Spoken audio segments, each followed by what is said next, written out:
Welcome back, and for those that are just joining in, thank you very much. This is Smart Means Business. Be fast to know the latest updates and latest information regarding business here on one TV station, Smart 24 TV, as we definitely drive your business. It is time to look at the SMB Insight. And in today's Insight, we take a look at the ongoing fuel crisis in the country.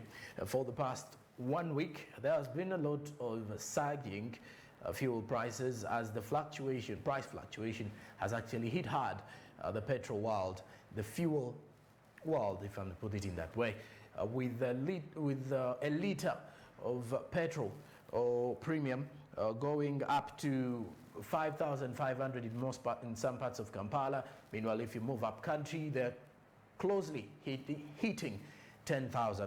Not only that, though, if you look at diesel, is now at around 3,990 to some fuel stations. However, some others are having it at 4,200 Ugandan shillings. So that is where our SMB Insight comes in. And in today's Insight, we do have Solomon Moita, the Principal Communications at the Ministry of Energy and Mineral Development. And the first question was the history of the fluctuations in Uganda. Okay, for starters, Uganda, the downstream petroleum industry in Uganda was liberalized. It's supposed to be operated in a free market economy. Prices are determined by forces of demand and supply. There is a policy of 1994 which liberalized the sector. So government does not necessarily participate in the trade. Previously, government used to participate, but a decision was taken that we entirely leave it to the private sector. So what the government does is to license the oil marketing companies, and they go on with the trade. We don't determine prices. The prices are determined in the marketplace. So depending on the cost of fuel and the other costs related to its transportation, handling, and storage, then the traders can determine the price at which they can sell the product competitively and fairly. And, the government can come in when we see that there is a bit of unfair play by the companies, which is not so common. The companies have been operating fairly for a long time. The ministry continues to monitor to establish the unlicensed players, and we close them, to establish who is smuggling fuel into the country, and we close them, or who is dumping fuel here, because Uganda is a route for the fuel going to Congo and also Sudan. Previously Rwanda, but Rwanda is now using the route of Tanzania. So if someone is supposed to take fuel to Sudan or Congo, and then they sell it here, that's what we call dumping. So the ministry is quite vigilant, looking out for the people who are not supposed to sell on this market. So we do fuel marking at the border as the fuel enters, to determine that this fuel is for Uganda and the unmarked one is transiting. In the same issue of the SMB Insight, have we ever had such a crisis in the country before? That would be another bigger question for you to understand, because the reason as to why we hit these insights is for you to get an in-depth analysis of some of the trending topics in the country. And if we have had such a crisis before, the answer is here with Solomon Moita. Uganda has not had such a disruption since 2018. We last had it in sorry, 2008. We last had it in 2008 when there were violent elections in Kenya, because Kenya is our major route for fuel products. About 95% of the fuel we use here, we get it through the Kenyan route. 5% comes through Tanzania. So when we had violent elections in Kenya in 2008, the trucks were not coming, and that disruption went on for about 4 months. So we are just hoping that this one does not really bite the consumers for a long time. That's why we are putting in place all these efforts. So largely, the fuel supply market has been stable for over 10 years, and that is credit to my ministry, because we've been able to coordinate and ensure stability, ensure that we have all the stocks, we have no shortage, and the prices are not escalating or jumping up and all over the place. So the same ministry will ensure that stability is achieved and maintained for many years.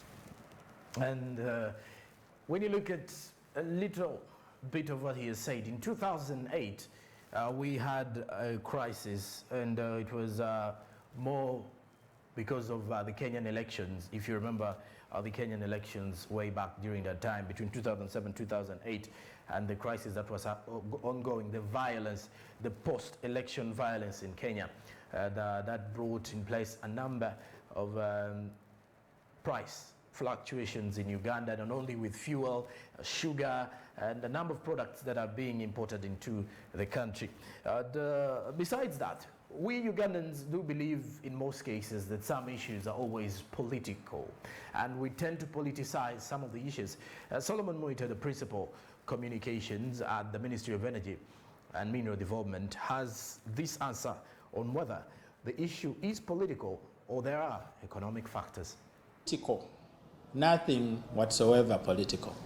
It is just a disruption which just came. I think it was not anticipated, because this is not the first time the country is testing for COVID at the border.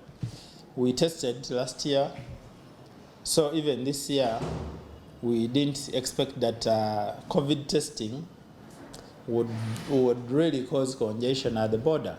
There is nothing political about this. It's not even economic. Yeah, it is just a disruption that just occurred without us anticipating it. We didn't anticipate that the truck drivers would park the trucks. We didn't.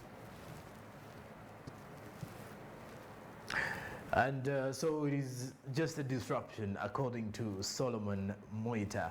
So it is not political, just like Ugandans normally politicize certain issues and certain situations that happen in the country. But if we're to look at this, what are the reasons for the high rising of the fuel prices? Solomon Moita takes us through this same question. Now, the rises, two reasons about two. There could be more reasons, but the major ones are two. One, when the international market, when there is an increase at the international market, like we had since about August last year, when we had an issue of a bit of slowdown in the production of crude oil. So when there was a bit of scarcity of crude, the few people that had crude increased the price for crude. So even the refineries had to increase, even the other dealers had to increase. So by the time we bought refined oil products, they were a bit expensive.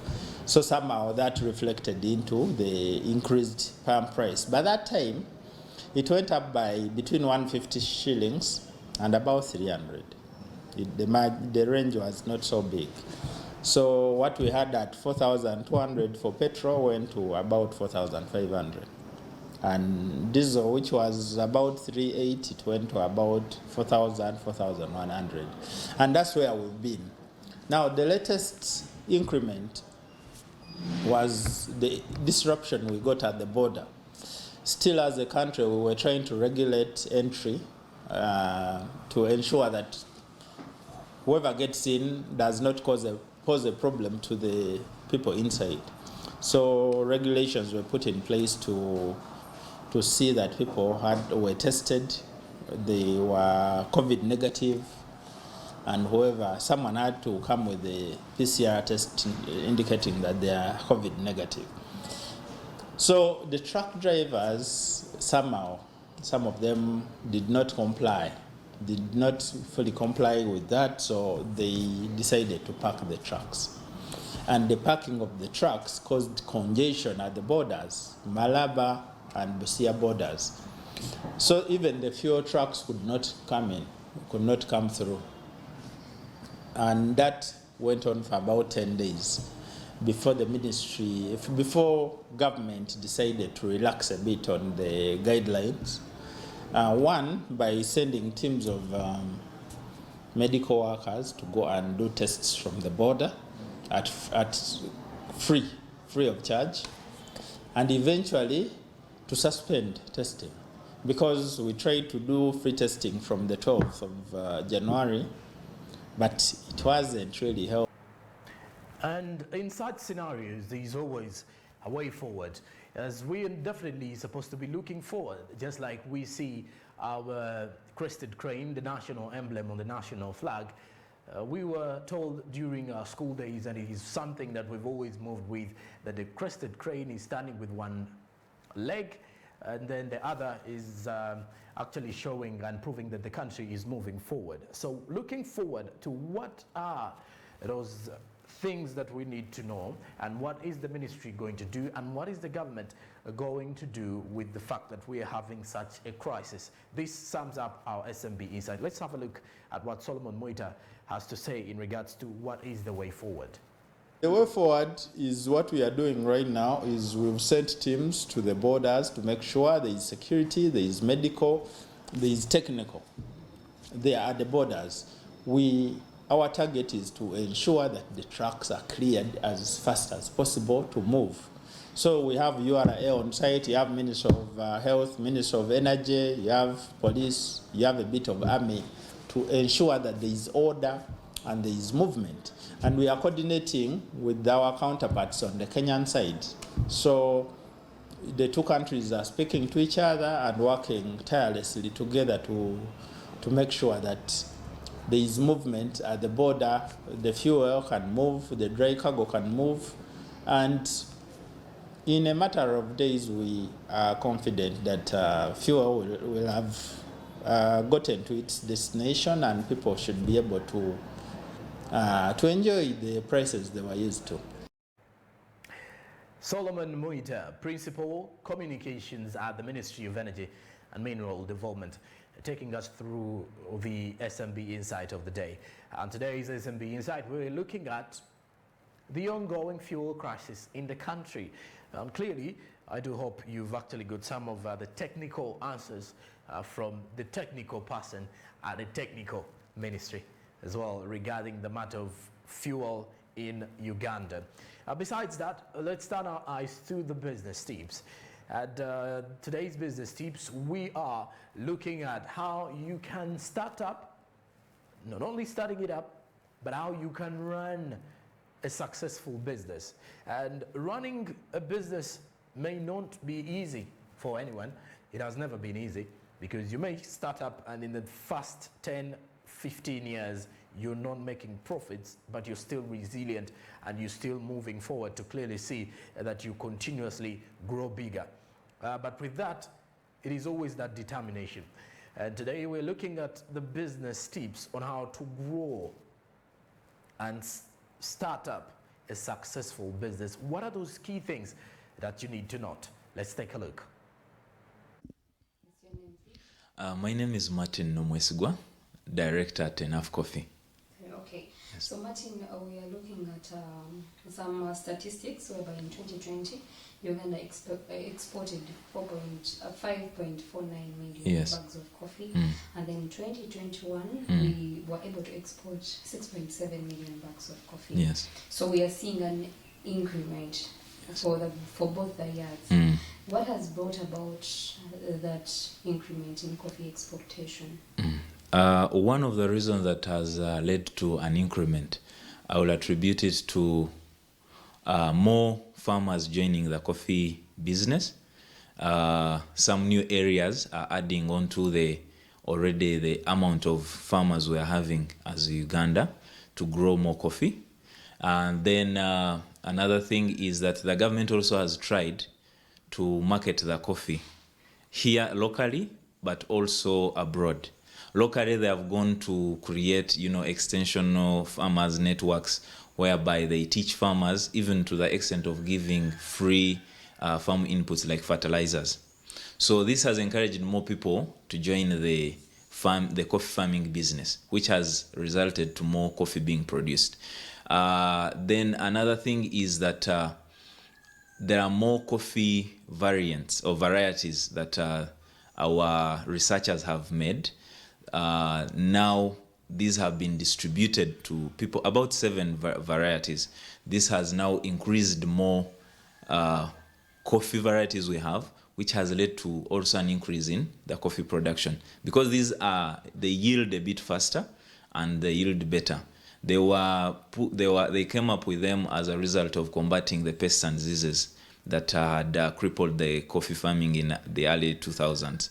So that has led to also a boost in the coffee production. Then plus last year, we had a bit of some good weather, I would say. So people, given that we were in a lockdown, people resorted to farming. Since it was farming had no issues with COVID, so we saw now more yields as a result. But good weather, more coffee varieties being introduced to farmers, and then of course the marketing on behalf of government creating more excitement. Yes. Okay, so what expectations do you have for 2022 despite the challenges in building the economy?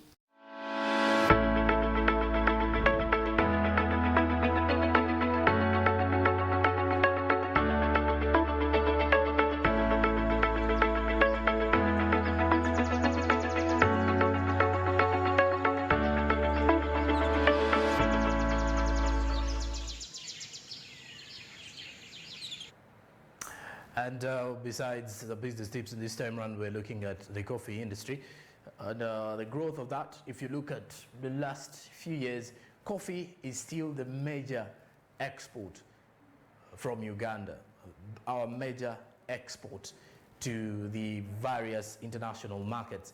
And the growth of that clearly shows you where and why the government has to input a lot of money or a lot of investments into a coffee world to see that we continuously export more and more of that. The bigger aim has always been to see that even if we have the Buy Uganda, Build Uganda, we would want to upbeat our imports. The level of imports are still too many in the country, so that is why our main emphasis is to clearly see that we have more of the exports than what we do import in our motherland. And that's it for the business tips, just to give you a little bit of what is happening from the various sectors of the economy. Let's say agriculture, trade, transport, all that is covered up in one morning show with Smart Means Business. I'm Joram Paul Sonka. After the break, we continue with more of the business report.